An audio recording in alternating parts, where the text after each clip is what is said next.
Good evening. Welcome to the City of Sugarland City Council meeting for Tuesday, February the 15th. Before we get started, we've got a couple people to recognize. We've got Miss Lori Brewer, who is an Assistant City Manager with the City of Georgetown. Lori, could you stand up, please?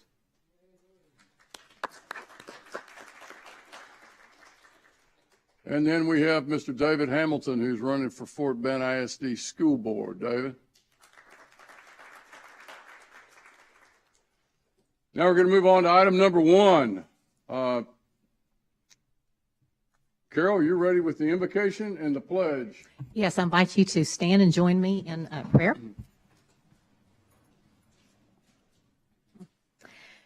Heavenly Father, we thank you for Sugarland and humbly ask that you continue to prosper our families and businesses.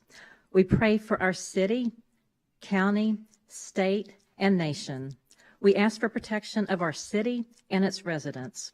We also ask for protection of our first responders who are often put in harm's way as they faithfully serve our citizens. Thank you for all our city staff as they diligently work on behalf of our residents. As we meet now, please guide our thoughts and words. Give us wisdom, discernment, courage, and compassion. Help us to choose the right path when we make decisions on behalf of our city. Help us to lead in a way that glorifies you and honors our citizens. It is with humility and gratitude that we make these requests. In your name we pray. Amen. Amen. Okay. Now for the Pledge of Allegiance. I pledge allegiance to the flag of the United States of America and to the republic for which it stands, one nation under God, indivisible, with liberty and justice for all.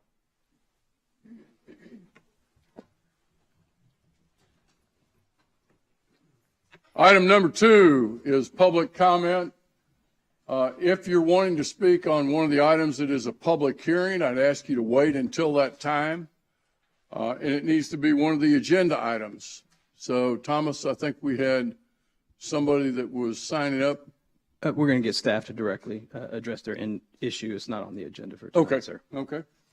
Perfect. Moving on from item number 2, we're going to go to item number 3, consent agenda. All these items will be taken care of as routine business with one motion, unless one of the items is pulled by a council member, at which time we'll take that item separately. Do I have a motion? Got a motion by Jacobson. Do I have a second? Got a second by Kermali. You vote at this time, please.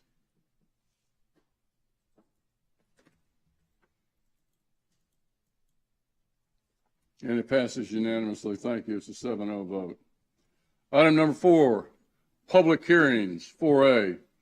Receive and hear all persons interested in a proposed amendment to the Planned Development District, PD, the crossing at Telfair, Section 4, Part 1, Ordinance 1863, 9.78 acres, located at State Highway 6 to the immediate east of U.S. Highway 90, adding veterinary services, Standard Industry Code 0742, tobacco stores with lounge, Standard Industry Code 5993, and calling out CBD retail under Standard Industry Code 5912 and vape store, sounds like a tobacco lounge, under SIC Code 5999 as specific uses. And we got Doug here tonight to introduce the item. I'm going to go ahead and cover real quick for Laura here. Okay, you got it? Great. Oh, there you go. Sorry. So this is the built-out section of crossing at Telfair. It's Section 4, Part 1. This is where the Whataburger and the strip center at the back behind the Whataburger is, right next to the H-E-B. So this is already an approved PD. It is simply an amendment to add a couple of land uses.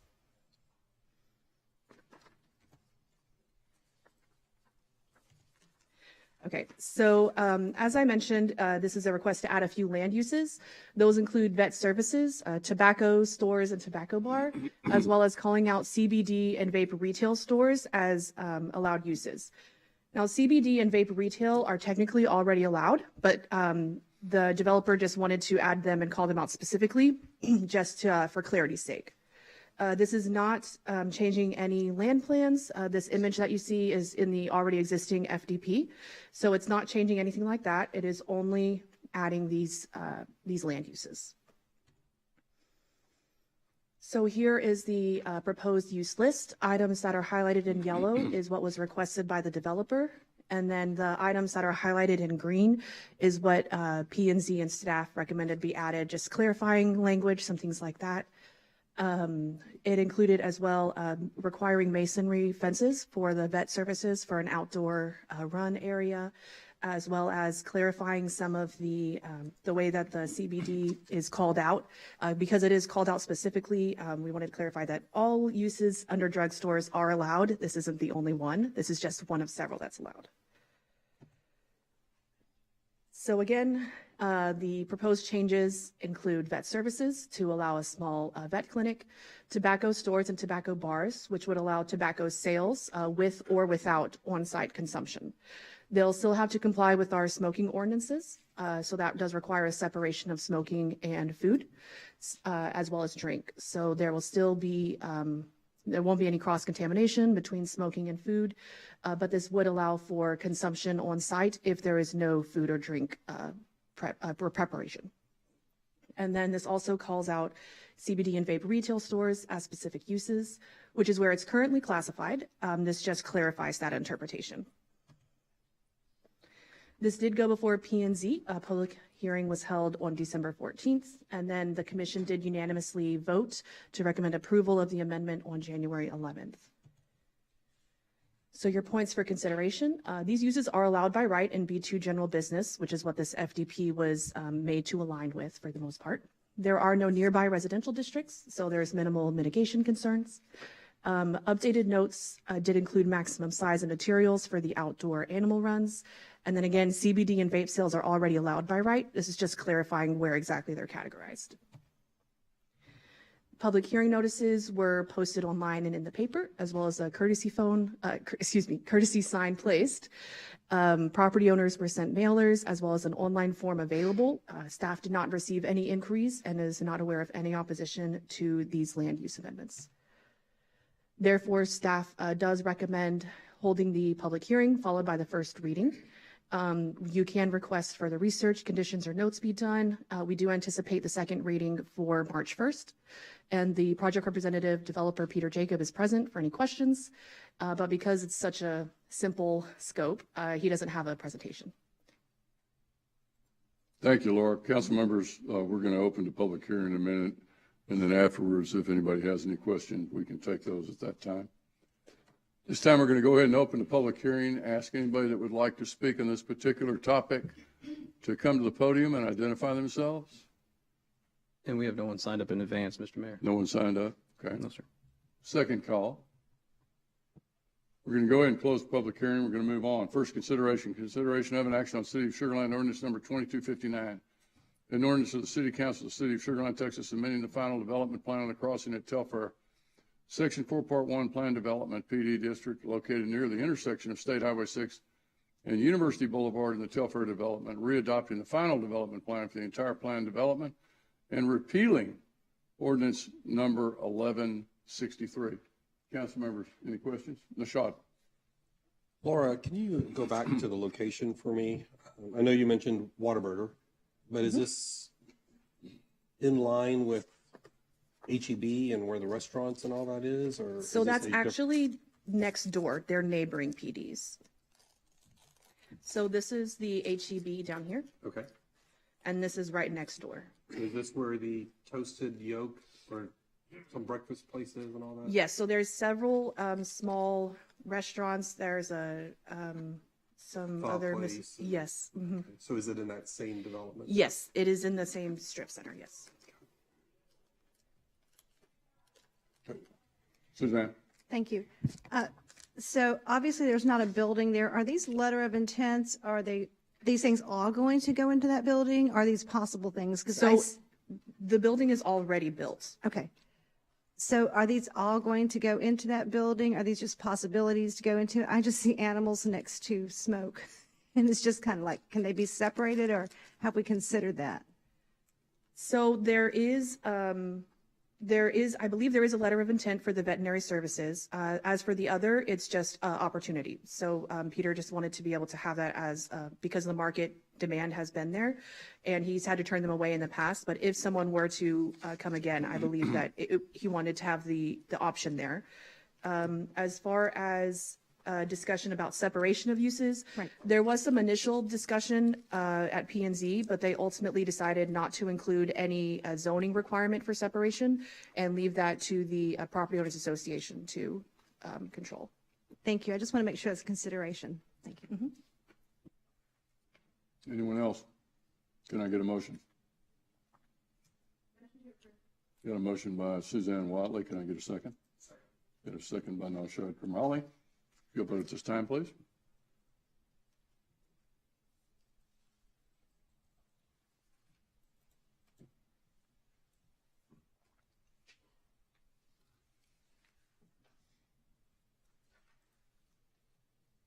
And it passes 7-0.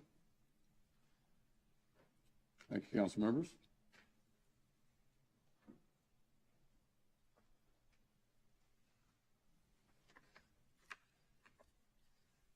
We're going to move, we're waiting on our auditor. We're going to move from 5 to 6, contracts and agreements.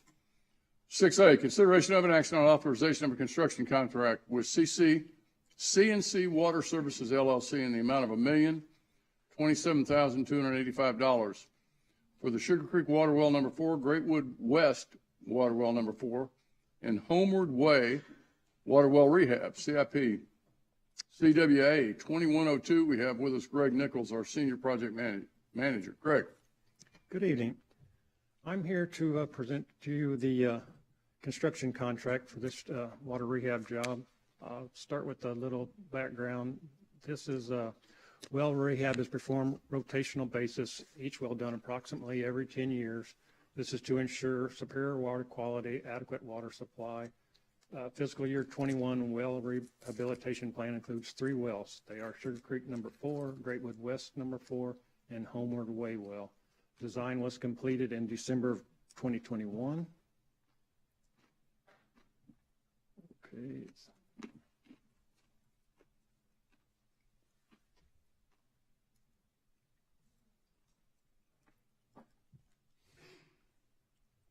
Background. Here's our project area map. You can see the 3 wells that I just described indicated on the map there. Scope of work: remove well motor and pump, televise well casing and screens, wire brushing well screens, chemical cleaning if required, replacement of pumps, motors replaced if needed, replacement of well column components, performance testing of wells, and water sampling. Project bidding and contractor selection to maximize the uses of available funding. The project was bid with a base bid and 10 alternate items to be completed if funding allowed.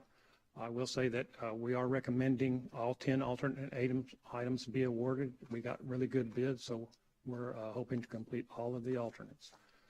The invitation to bid was advertised December 29th and January 5th of 21. We held a pre-bid meeting January 6th of 21. Bids were open February 15th. We received 3 bids. CNC was our low bid there at $792,315. Total for the 10 alternates that I told you about is $234,970, which brings the total bid to $1,027,285. Budget and schedule. Our available budget for CWA 2102 is $1,114,000. Needed for construction is $1,027,285. The remaining fund balance will be used for mechanical items that may be discovered during construction. All of this equipment is several hundred feet underground, so we're going to be pulling it up, and at that time we'll be able to identify exactly what's needed. Construction time is 240 calendar days. Completion October 2022. Construction impacts and notification.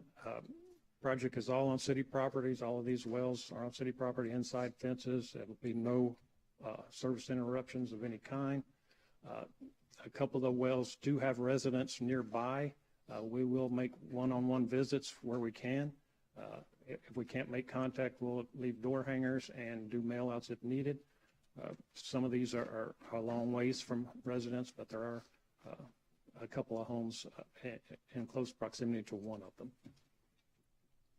Recommendation, staff recommends approval of a construction contract with CNC Water Services LLC in the amount of $1,027,285 for the Sugar Creek Well Number 4, Greatwood West Number 4, and Homeward Way Well Rehabilitation Project, CIP CWA 2102.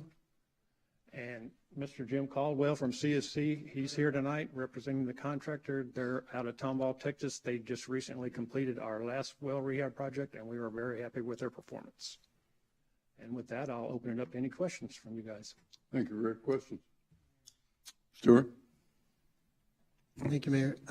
Greg, question. We have something like 1.114 available, and this the price of this is 1,027, right? Right. Okay. I was intrigued by the idea that we're pulling equipment up from 300 feet. We've only got $87,000 of wiggle room. What happens if, I mean, I'm guessing that equipment could go more than $87,000. Where do we get the extra money if we run into that? It's possible it can run over.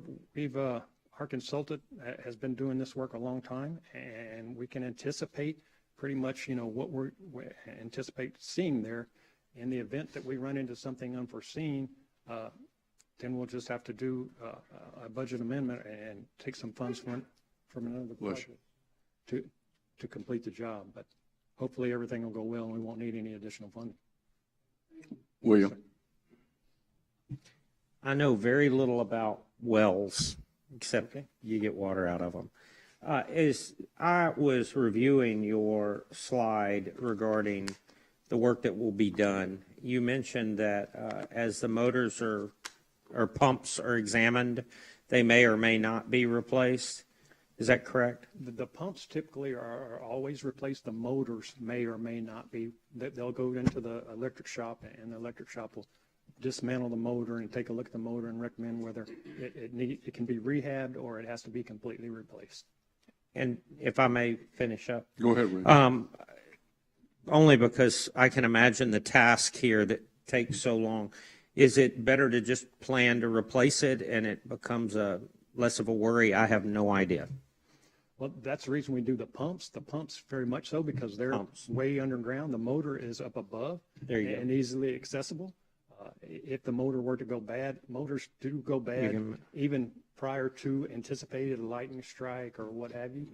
A motor can go bad, but they're up on top and very easily accessible and can be replaced much easier than having to pull the whole well from several hundred feet underground. Thank you. Yes, sir. Deshaun? Piggybacking off of what Councilmember Jacobson talked about, extra dollars, the last work that CNC did for the city, were they over budget, on budget, below budget? Do you know that? No, yeah, we finished below budget. It's been below budget. Yes, sir. Thank you, Mayor. Motion to approve. I've got a motion by Carol McCutcheon. Second. Got a second by Lane. I've got a question, Craig. Tia, if you could go back to the slides where it showed the bids.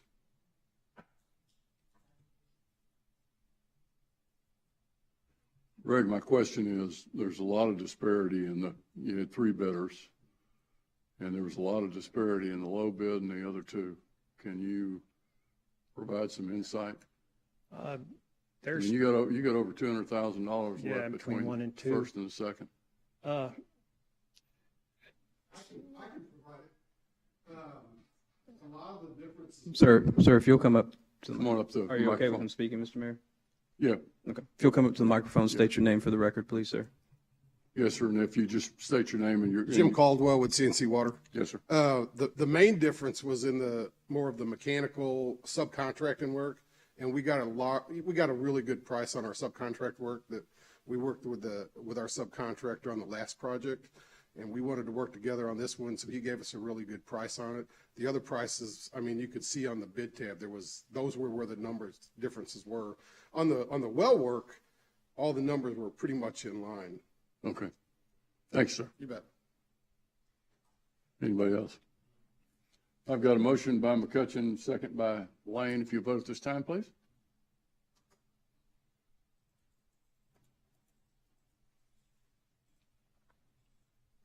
And it's a 7-0 vote. Thank you, council members. Okay. Item number 7, which will now be 6, ordinances and resolutions.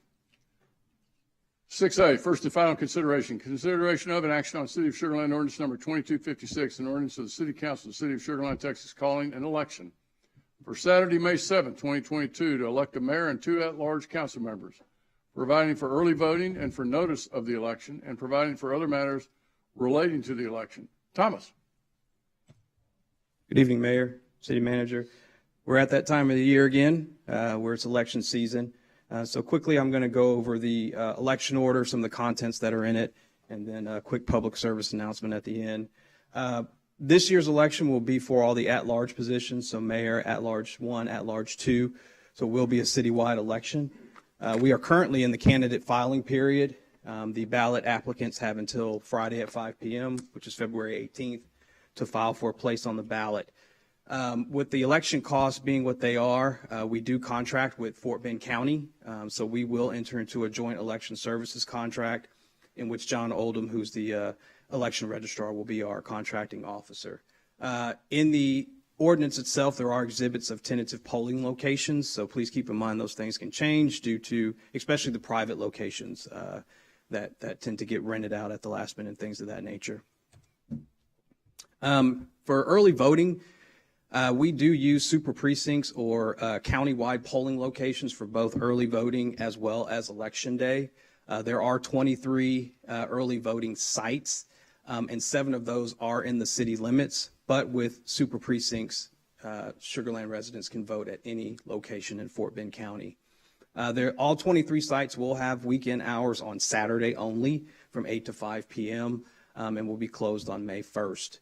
On Election Day, there will be 17 Sugarland Election Day vote centers. So again, you can vote at any vote location in Sugarland or in Fort Bend County to cast your ballot.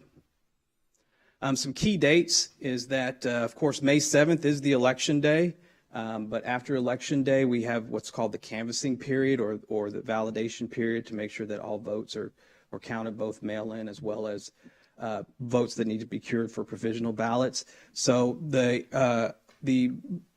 ballot board has between the 10th and the 18th to meet and canvass the election. So we will, right now, tentatively, we'll schedule probably for May 17th to have the new officers take their oath and canvass the election. If it is a runoff, we will call the election at that time, in which case we would tentatively schedule that for June 11th, and that would make early voting for the runoff election between May 30th and June 7th. And then canvassing for the runoff election, again, that same cure period. So that would put it anywhere between June 14th and June 22nd. So next steps for you all would be to approve the ordinance number 2256 on first and final reading, calling election for all the at-large positions on May 7th. Around March, April, we should get some more tighter numbers on the joint election contract. Bring that back to you all so we can enter into that contract with Fort Bend County. And then April 22nd, we'll go through all of our statutory postings and publishing of the notice of election so people know where to go to vote and all that type of good stuff. Know the main polling location and where to get their questions answered if they have questions about the ballot. Before clarifying questions, I'd like to take a moment of public service announcement for those that may be watching, and that is this is going to be a little bit of a different election because we do have 2 constitutional amendments that will be on the ballot with the city election. So just, patience for the voters. Please go through the whole ballot and make sure that you get down to the local races so you can cast your local ballot. Other than that, I'd be happy to answer any questions that the council may have. Thomas, early voting again begins when and ends when? Early voting will begin on, oh gosh, I just drew a blank. Give me 1 second, Mayor. I can look that up right quick.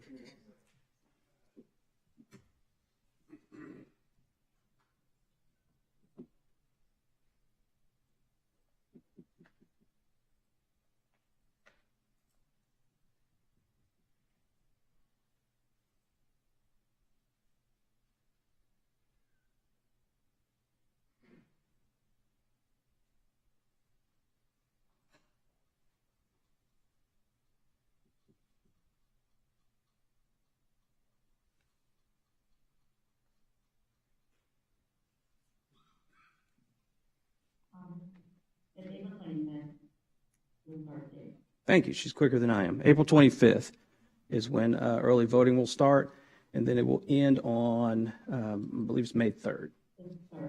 May 1st, yes. There we go.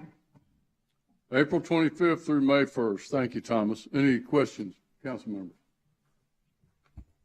I'll make the motion. Got a motion and got a second. If you vote at this time, please.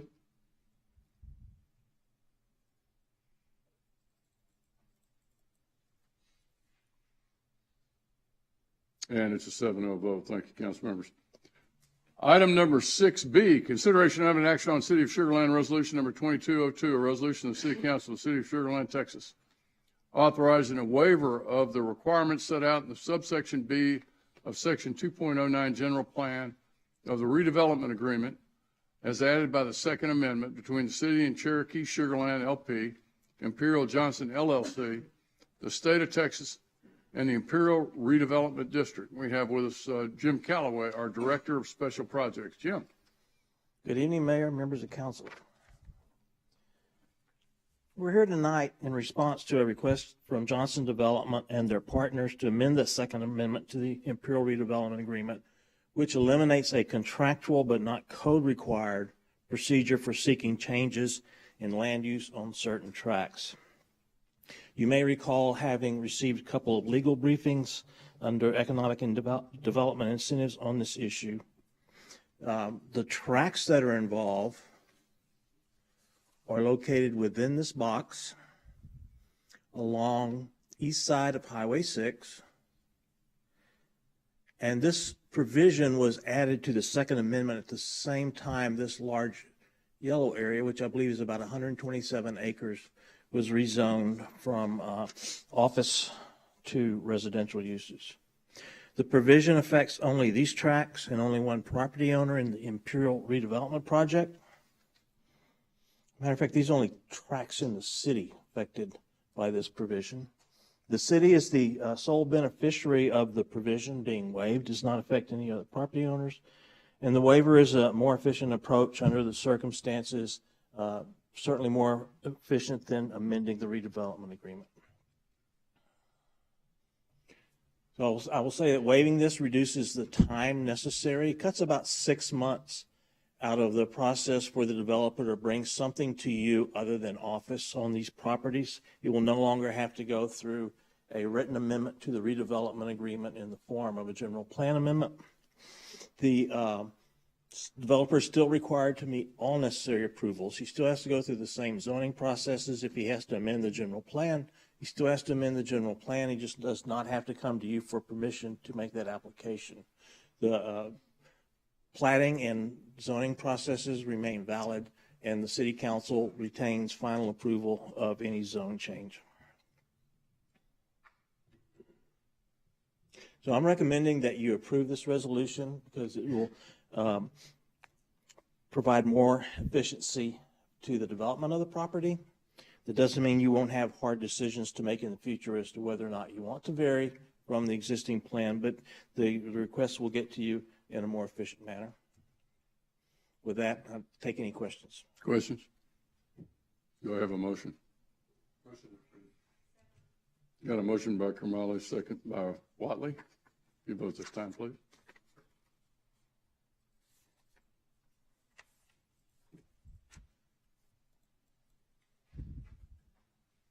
And it passes 7-0. Thank you, council members.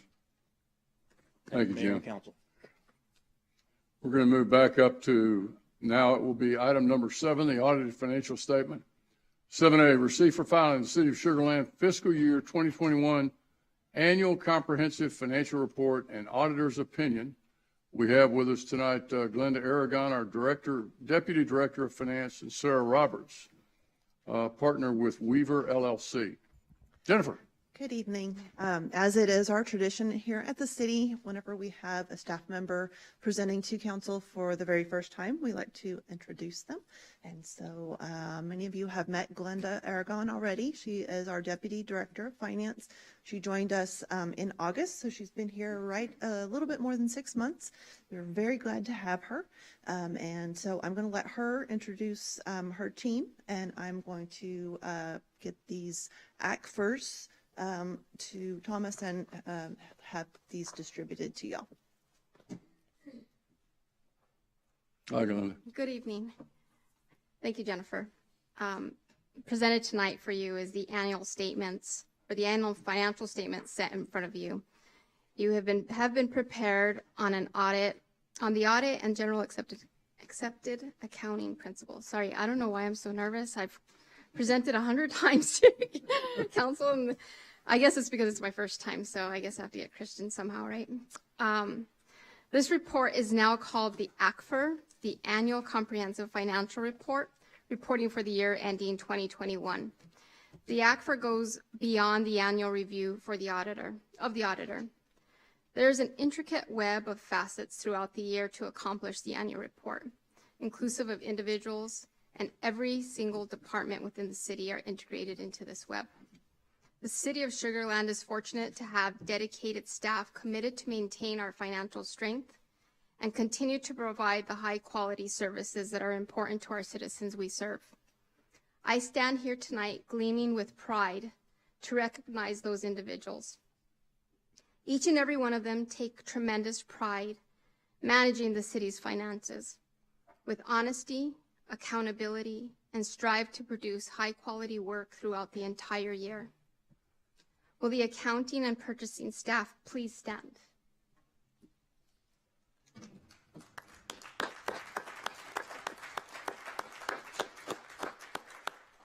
I have one word to describe this group that stands before you: tenacity.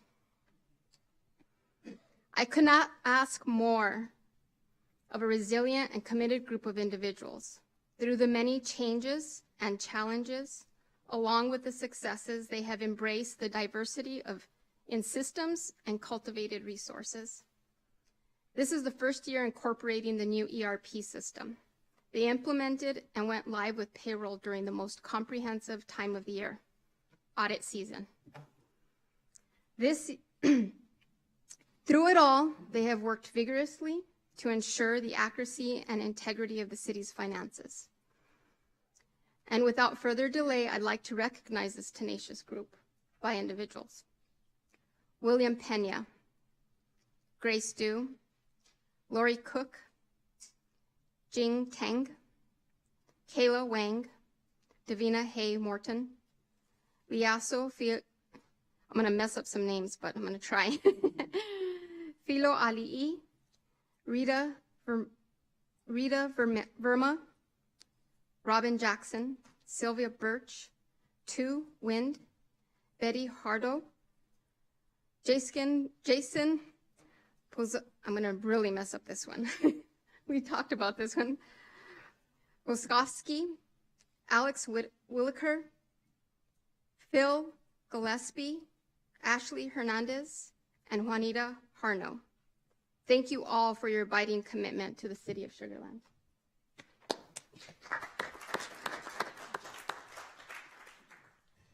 Thank you.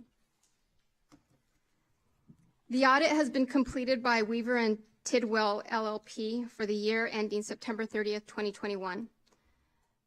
2021 is the second year that Weaver has performed the independent audit as part of their 5-year engagement. This year, presenting the 2021 financial statement audit from Weaver Tidwell, audit engagement partner Sarah Roberts. She specializes in audits and advisory services for public sector and governmental entities and has been with Weaver and Tidwell for nearly 15 years. Please allow me to introduce Sarah Roberts.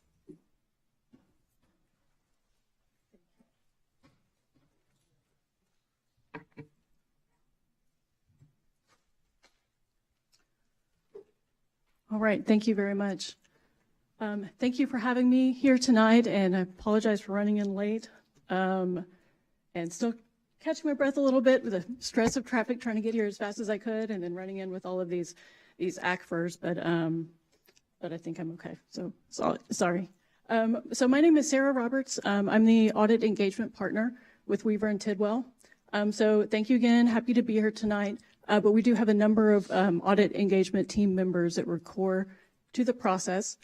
Joining me as concurring partners, Laura Lambert, Senior Manager Jason Valenzuela, and Manager Justin Newby, all of whom were recurring on our audit team this year. We also had a team of 5 senior associates and associates, all of whom had specific roles on the engagement. At Weaver, we have a deep bench of in-house subject matter experts and advisors that we call in to work on specific areas as needed. This year, we called on Joffrey Banez, who's a certified internal auditor and certified information security auditor, to assist specifically with the ERP implementation, as Glenda mentioned.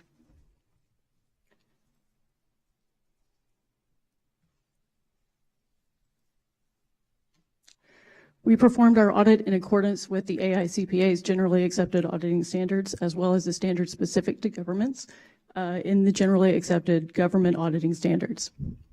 This year, due to the level of the city's federal award expenditures, the standards of the uniform guidance were also applicable. These standards require that we take a risk-based approach to our audit with a focus on internal controls and compliance requirements specific to federal awards, as well as the financial statements. During our audit, we performed substantive procedures sufficient to support the conclusions that we reach in the reports that we issue. This type of audit that focuses both on federal awards and the financial statements is what's known as a single audit, and we issue separate reports for each of these 2 components. First component is the audit of the financial statements. These are the reports we issued. First off, our opinion on the financial statements is an unmodified opinion, also known as a clean opinion, which is the highest level of assurance that we can provide that the financial statements are free from material misstatement. We also have reported no material weaknesses and no significant deficiencies, no material instances of noncompliance affecting the financial statements. Second component is the audit of federal awards. We also issued a clean opinion on federal award compliance. Also, no material weaknesses or significant deficiencies. For purposes of the single audit, our major program was a Coronavirus Relief Fund, or CRF, of which the city expended approximately $6.5 million in fiscal year 21.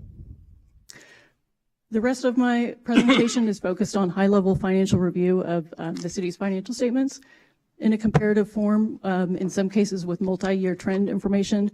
Before moving on, I just want to pause and really echo Glenda's comments, appreciation of the finance and accounting personnel. That's a really high-level overview of the audit that I just gave.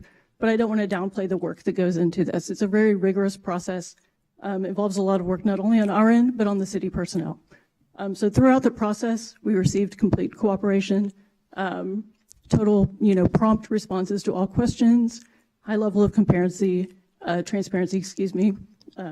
just general professionalism, very much appreciated. The first financial statement is a statement of net position. This is the city's balance sheet, all of the funds of the city combined into a whole. The visual representation is a comparison of the respective components of the city's net position, the largest of which is capital assets represented in orange. And you can see year over year a high level of consistency.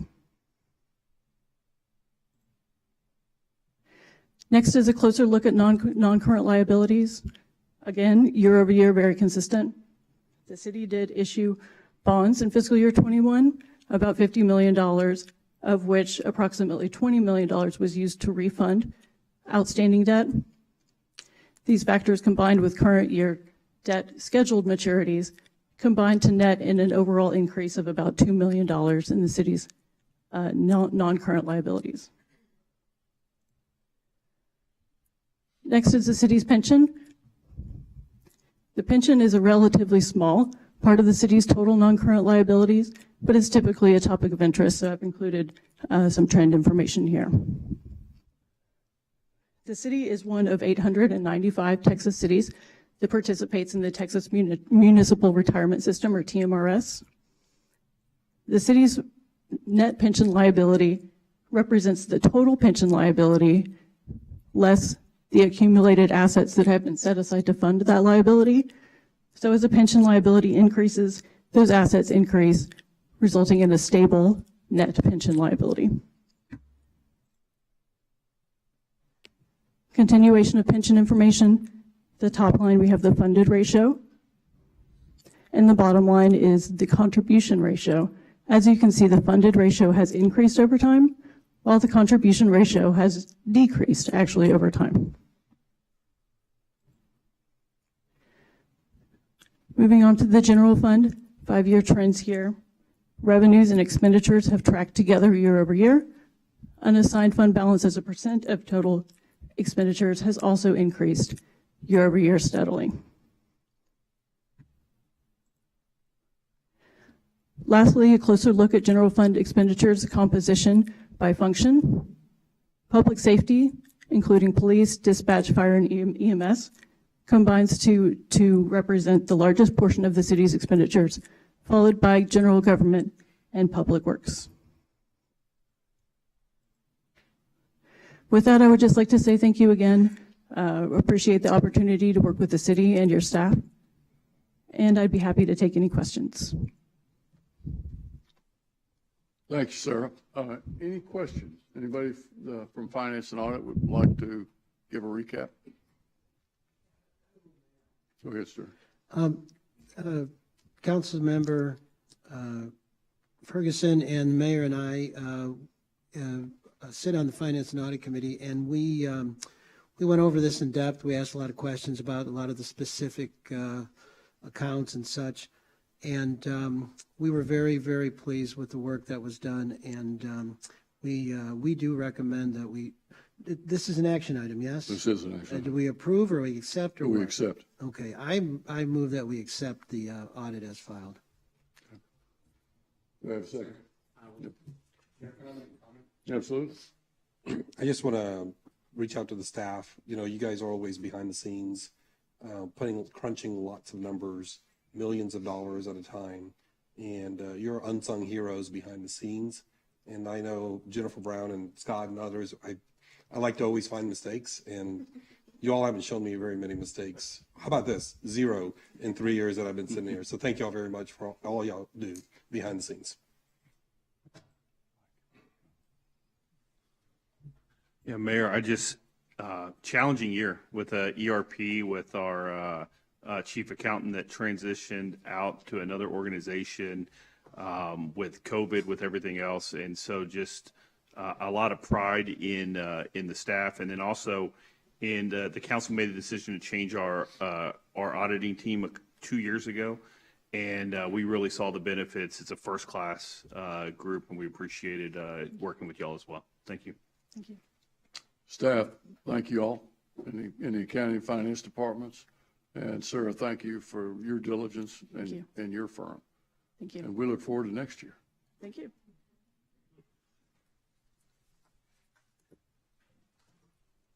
I think we need to vote. If council members, you'll vote at this time, please.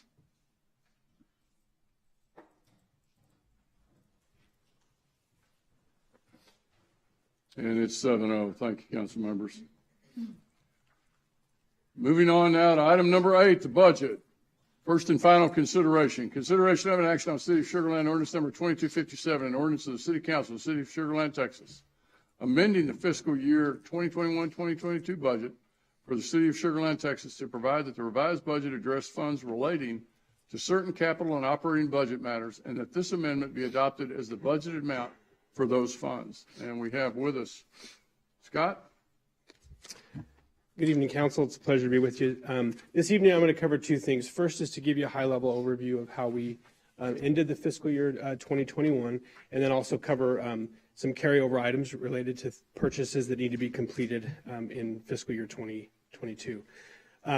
As far as some background, so each year the Council adopts a budget that's been proposed by the city manager. In a perfect world, every purchase and every contract that we planned to complete would be completed when the fiscal year ends. However, in the real world, that doesn't take place. And so each year, we provide items that need to be completed in the following fiscal year.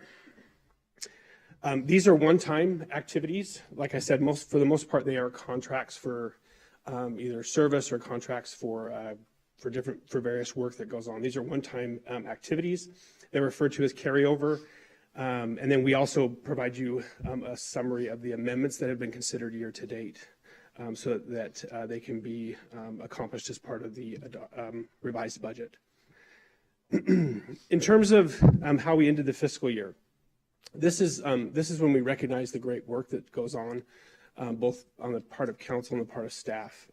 In 2021, continuing a difficult year, and there were a variety of difficult decisions made related to carrying out and executing the budget in order to make sure that we remained true to conservative values and stayed financially resilient. The good news is that those actions were successful in terms of the way that we ended the fiscal year. And it allows us to end better than what we had planned. In addition, it allows funds it allows for improvement to the bottom line. Each of the funds that we'll look at this evening performed better than we anticipated, which means that when the financial position of the city is considered, for example, for bonds, our bottom line and our financial statements, they tell a very good story about how we ended the year. In terms of the specific highlights, each of the funds that I'll go over tonight that include carryover items ended the year better than we anticipated. And then on sales tax collections, as we are watching them in the current fiscal year, they are showing a promising return to pre-pandemic levels. And currently, we are exceeding our fiscal year 19 actuals. Fiscal year 19 is the year that we continue to look at, as that was the last year prior to the pandemic. We've also seen some significant salary savings, both in FY21 and continuing into FY22. This is both a good thing and a challenge for us. A good thing because it does save the city funding. However, it's a challenge. The city is not immune to the Great Resignation and some of the hiring challenges that the world is currently seeing. However, due to the exceptional staff that we have, the work continues to get done and a high level of service is performed for the community. This is just a summary of the major funds for the city. It includes the general fund, utility fund, airport, solid waste, and SO4B. You can see how they ended the year versus how they were budgeted. Just a quick highlight on the general fund and the utility fund. This is a function of both revenues that performed better than we expected and then expenditures that were lower than expected. Some of this can be attributed to planning on the part of the city.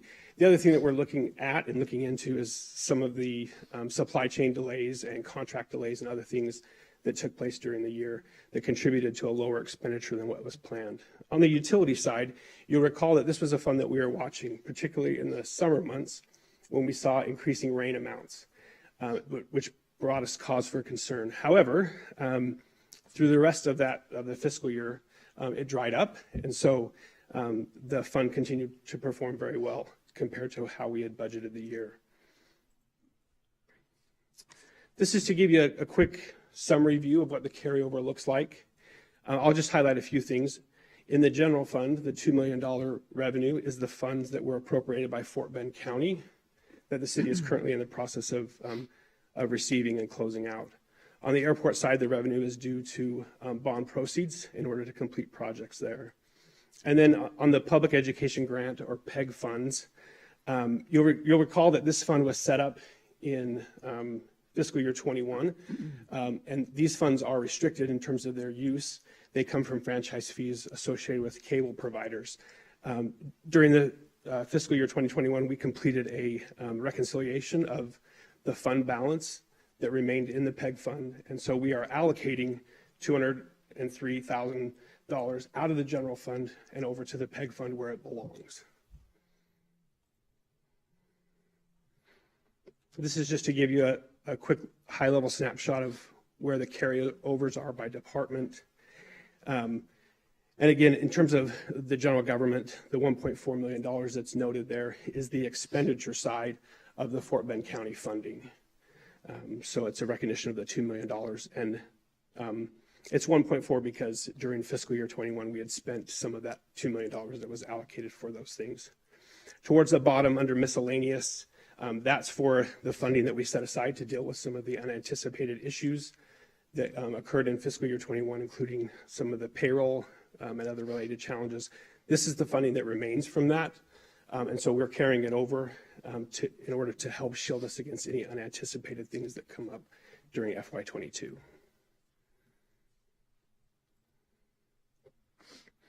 There are some budget amendments that have been approved during FY22, and so I'll touch briefly on those. The first is the Sugarland Legacy Foundation received $16,000 back in November for some project-related opportunities.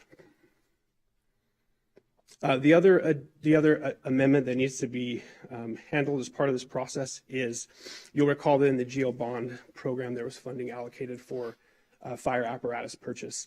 But as the chief highlighted a few weeks ago, when this purchase was brought before council, we continue to see apparatus impacted by inflationary costs. And so the funding that was set aside originally was not sufficient to be able to enable that purchase to be completed. We believe that this purchase is critical.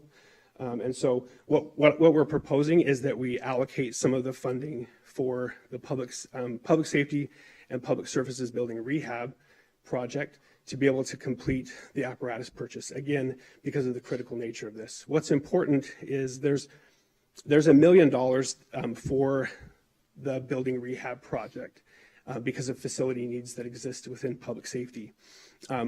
Those projects will be completed.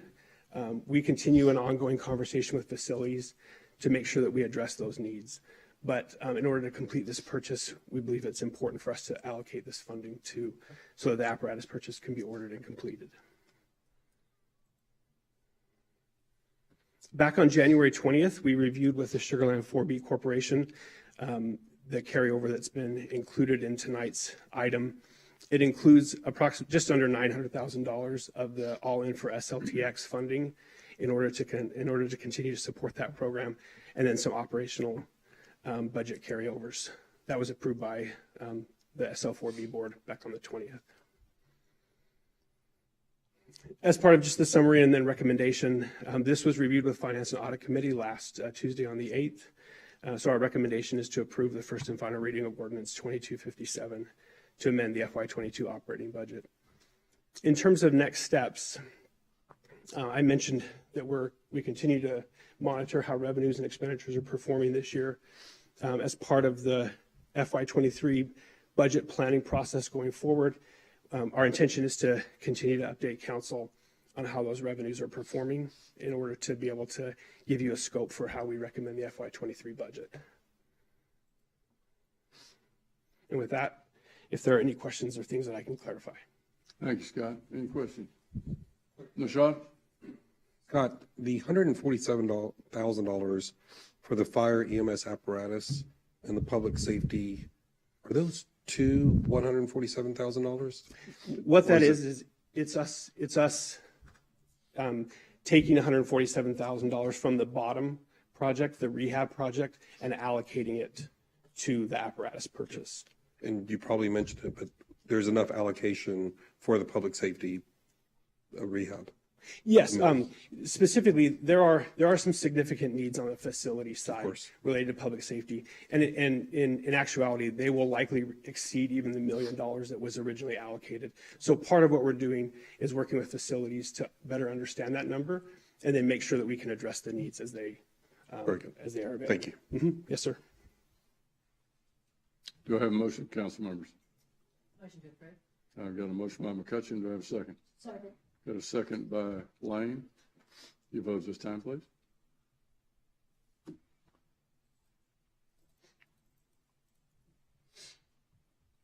And it passes 7-0. Thanks, Scott. Thank you. Item number 9, City Council City Manager reports. 9A, City Council Member reports. William, let's start with you. I never like to lead before Carol, but I will. I'll just say Boots and Blings was a great time with you guys. We are all very busy with the city, and that was a great night. supporting law enforcement, and you guys are the best. Thank you, William. Suzanne? Wow, I was used to being last. Thank you, sir. I know that we all did a lot of stuff together, so I'm only going to go with one here.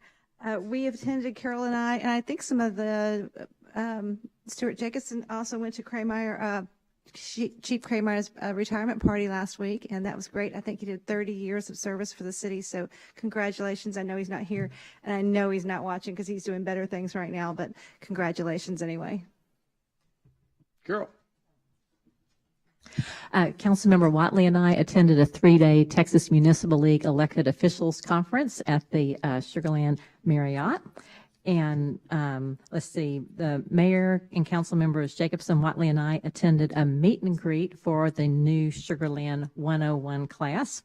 And most of council attended a reception at Mahesh's Kitchen here in Town Square to welcome them. That was a lot of fun. Thank you, Carol. LaShawn?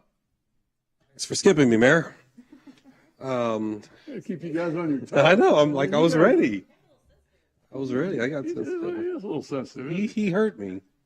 But no, earlier today, Suzanne, myself, and Jennifer went out to Elite Restaurant along with Chief Boker and Chief Robbins were also there. Has had some good Sugarland representation. New restaurant in the city. And so it's great to see small businesses up and thriving and putting the pandemic behind us. And last week I was asked to be a speaker for Methodist Hospital here in Sugarland. They have a magnet designation, which is the highest designation a hospital can get for their nursing staff. And I spoke about all the good things that they have done in the community pre-pandemic and during the pandemic. So it was an honor for me to speak to that. And hopefully they'll get that magnet designation. I don't know if they've got it yet or not. That's it, Mayor. Jennifer? Like Eunice Schott, I was at a magnet discussion with Sugarland Memorial Herman. That went very well. Our economic development team, Elizabeth Huff, I guess she organized a group called Cup of Joey to come to Sugarland Town Square. And I will tell you, it was a fabulous group discussion with a lot of entrepreneurs and innovators with a lot of very interesting ideas. And I was so inspired. We had a kind of almost like a follow-up at the chamber 2 days later on blockchain. So there's a lot of really good ideas floating around, people from Houston wanting to come to Sugarland. They really enjoyed our Sugarland Town Center. So I'm really excited that our economic development team is moving things forward and inviting people to come to Sugarland. Thank you, Jennifer. Stewart, last but not least. Thank you, Mayor. In addition to several of the things already mentioned, I attended 2 going away parties, one for Abby Martinez and one for Teresa Preza. And what I finally realized is that working at City of Sugarland is sort of like a PhD level course in city government, and that our people are so good that they get wooed away. But while they're here, we love them and we appreciate them very much. So we wish all the best to Teresa and Abby. The only thing I'd add to what the other council members had, I got a chance to go over to the James Reese Technical Center with Fort Bend ISD, some of the audiovisual and film folks, to record a few segments for the upcoming Fort Bend Education Gala. And it was, they are a sharp group. Roman and Jake have some competition over there. Matter of fact, Roman and Jake are real rock stars over at Fort Bend ISD. I mean, they just couldn't get over how many awards that I think the last time we had a council meeting, they had about 5 awards up there, and that was 7? They brought 5. Well, there we have it right there. No wonder they're rock stars over there at Fort Bend ISD. That's all I've got. Item number 9B, City Manager Mike. Now, Mayor, you're selling yourself short. You and I have been partners in crime lately. We partnered up for Sugarland 101. Oh, I didn't want to mention And so that was a lot of fun. Right, I think it was the night of the ice, so that was fun. And then we got the chance to tour the Baptist Temple and their expansion. And that was, I tell you, it's an impressive facility and group of people. Also, I got to attend the First Colony Middle School Career Day, and I put it on them, and I felt like I was going to get a lot of future city managers, and I walked out, and I saw police and fire there with their lights and toys, and I realized that I had no shot. So, but I think we'll end up with some police and firefighters out of that group. And then lastly, we're really excited to have Lori here from Georgetown and to be able to learn from her. And then Jennifer May is headed to Brownsville, I think later in the month, for both of our cities to learn from each other as well. So that's all I have, Mayor. All right, thank you, Mike. Item number 10, closed executive session. 10A, closed executive session is authorized by Chapter 551 Texas Government Code in accordance with Section 551074 personnel matters. At this time, we're going to adjourn into the council dining room.